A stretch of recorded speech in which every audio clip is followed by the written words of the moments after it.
Hello and welcome to this week's edition of ELCAT News. I'm your host, Jen Carlos. At last Tuesday's Town Council meeting, the town's trash contract was addressed during public comments by resident Phil LaRosa, who voiced his frustration with the newly enforced requirements. There is no such thing as a 35-gallon barrel. I'm here to tell you, I'm an official on it now. Rockies has 34 or 32, no 35s. Home Depot, Lowe's, do not have a SKU or a spot for a 35-gallon barrel. I just want to enlighten you on the bags. I'm curious about the cost of the bag. I've never used the bags. I bought a bag. I never went and got town bags. Seemed ridiculous to me at the time. But the town is asking for $8.75 for 5 bags. Dollar Tree right over here by Stop and Shop. For $1, you'll get 5 bags. I gotta ask you, where's this money go for these trash bags? Why do residents have to use that bag, pay a high price for it, well over the going rates? Why should we do that? His concerns have echoed the numerous complaints flooding the health department regarding this ongoing issue. The use of town trash bags was implemented in 2005 as part of the pay-as-you-go trash policies enacted by the then Board of Selectmen. The bag fees are used to offset the cost of tipping fees charged by the landfill for disposal, which would otherwise be added to the annual budget appropriation and calculated into tax bills. A number of councilors offered comments later on during the council comments section of the meeting. So this is something we inherited. It is not new. It's very frustrating for all of us, including myself, who has been, too lazy to go actually buy a barrel. So I've used green bags in the last 2 pickups because my barrel is too big. So Amy did address that with a resident today who had written in, and the fact was that when we started to hold Republic, responsible for the tonnage going up, therefore our bills going up, therefore we're exceeding the budget amount that we have allocated, right? So trash is a really expensive proposition for the town. As we were holding them accountable to it, then they held us accountable to the terms of the contract for 2 reasons. They have antiquated trucks that don't have the reciprocating arms to pick up larger trash. That's one issue. So there are some people that have a 45-gallon barrel that it's half full, that you wouldn't think that'd be an issue, but there's some people that have a 45-gallon barrel that are exceeding the limit of the 45-gallon barrel on every pickup, and they were taking everything. So the tonnage is going up. Our recycling it was flat basically, which is a very bad indicator. So we're 2.5 years into a 4-year contract. We all agree that this needs to be addressed and assessed and find a partner that's going to work with us. But we as a group had to set some limits and hold them accountable. So when I think it was last holiday season, when we had massive trash issues and they weren't picking it up and trucks were breaking down, and their response was that our trucks are exceeding capacity because we're taking everything, so we're not even able to finish routes for the days, and then we had extreme weather as well. So there's no easy answer to it. If we hold them accountable to the contract, then we cannot exceed a 35-gallon barrel. Town resident and developer Jeffrey Bosworth also presented a petition for the non-renewal of town manager Denise Menard's contract. I'm here tonight. I'm presenting a voter-initiated petition, petition of no confidence in the town manager with recommendations that the residents of the town with recommendations by the residents that the town manager not receive a salary increase and that the town manager's contract not be renewed.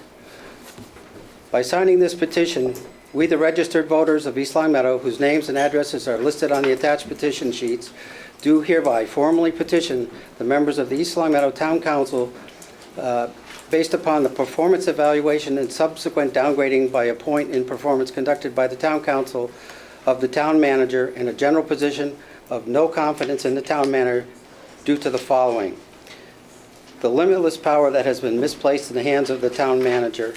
Under the town manager, numerous employees with positive assets to the town have left abruptly over the past several months. The current climate in town hall causing this to be happening is unacceptable. We, the registered voters, believe this is not to be in the best interest of the town, and therefore we request that no salary increase be given to the town manager. Further, we request We, the registered voters, request that the town manager's contract should not be removed. By signing this petition, I acknowledge that I have read the justification statement attached and agree with the contents. There's over 100 signatures in this petition, which I would like to have formally entered into the record. And DPW Superintendent Bruce Fenney presented the draft of a bylaw for a stormwater enterprise fund. The new proposal complies with Mass General Law, which has put a tighter regulation on stormwater management. This new stormwater utility will provide funding source for the town of East Long Meadow to comply with the new MS4 permit by the DEP, the EPA, which began on July 1st of 2018. Operational cost projections for FY20 are at $260,900. Our projected revenue based on the new bylaw is about $289,075, with a balance hopefully within the account of about $28,158 once we provide all those necessary documents and items to the EPA and the DEP. And in short, the fee structure is set up based on land use code, which consists of 4 categories. Residential, which will be charged $25 annually, which equates to about $2.08 a month. Commercial properties, which is $100 annually. Mixed use commercial and residential, which is $200 annually. And large commercial industrial properties, which is $500 a year. DPW Deputy Superintendent Tom Christensen then presented his own bylaw draft for a complete streets policy. A complete street is one that provides safe and accessible options for all travel modes, including walking, biking, transit, and vehicles, for people of all ages and abilities. I think they're up to about half of the municipalities in the state now have complete street policies in place. And basically, by making this commitment, we're eligible for additional funding from the state. At this week's Planning Board meeting, as part of the ongoing discussions with the town about a mixed-use development for the old package machinery property, the board addressed an open meeting law complaint regarding the advertisement of a public hearing held on that proposal development earlier this month. It was advertised correctly, but it was advertised because initially the way that the petition was presented, there was some ambiguity to it, and you were looking at a zoning change specifically for that parcel, 330 Chestnut Street. Well, there's no way we could look at a zoning change for it if the zone didn't exist. Right, and that's why you entertained the conceptual idea, the concept of changing that zone. So You entertained the concept moving beyond the specific request for a zoning, a mixed use, the creation of a mixed use zoning district at that site, because it was all about that particular parcel.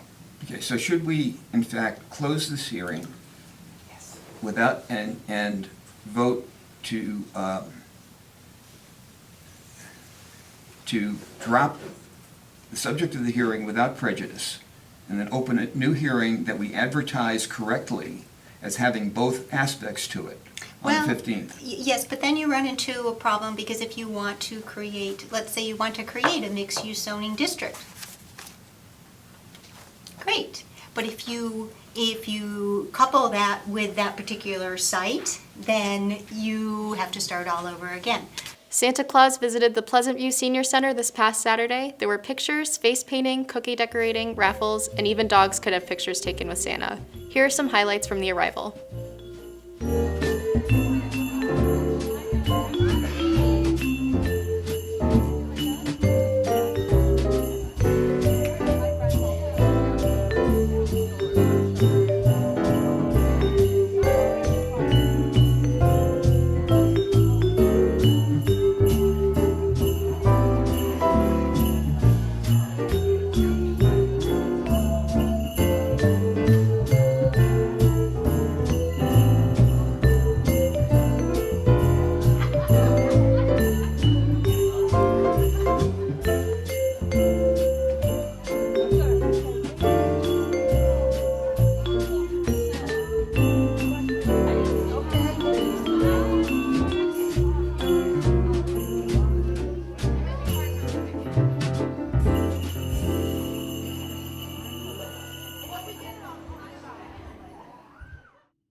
Santa also took time to visit the Little Big Kids nursery school on Wednesday, to the delight of the little kids and the big kids at the East Longmeadow High School. 1, 2, 3. Rudolph the red-nosed reindeer had a very shiny nose. And if you ever saw it... Hi, Reese. How are you? You look good. You like it here at school? Yeah, this is nice, huh? Okay, come over here. Oh, I didn't ask one question I forgot to ask. Have your teachers been good? Oh, they have. Okay, all right. Just checking. Everybody gets checked out, you know? I love you, Santa. Oh, jeez. Oh, my God. All right, got a picture. Of course. And also from the Senior Center, here's a look at one of the town's most vital yet elusive groups, the Morning Glory Walkers. So my first question is, how long has this group been around for? 30 years.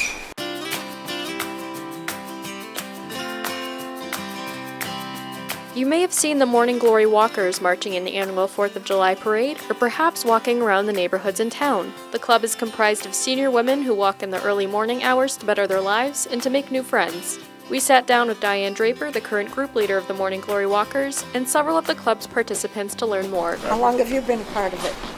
Just, Morning Glory Walkers, 2 years. 30 years. Me too. About 25. 25, Seven. I don't know. 7. About 5. And where exactly do they walk? Yeah, around the neighborhood. I've been walking for a long time, but yeah, we walk in the neighborhood. There's not too much traffic. We do cross North Main Street and then walk around the neighborhood. Down Dearborn, over Mayfair, up Harwich, Somerset. Finally, what are some of the benefits of joining? Keeps you going. At our age, we really need it. I do anyhow. This is our extended family. We all help each other. There's a lot that you get by being a member.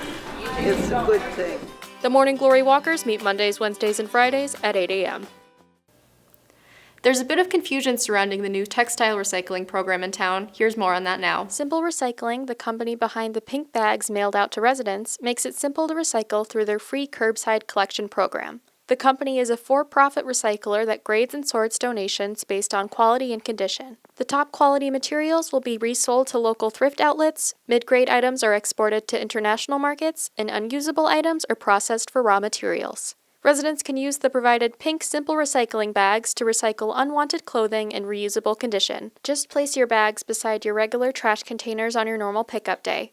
To view a full list of accepted donation items, visit simplerecycling.com/supplies. Finally, here's a look at this upcoming week's delayed trash and recycling schedule.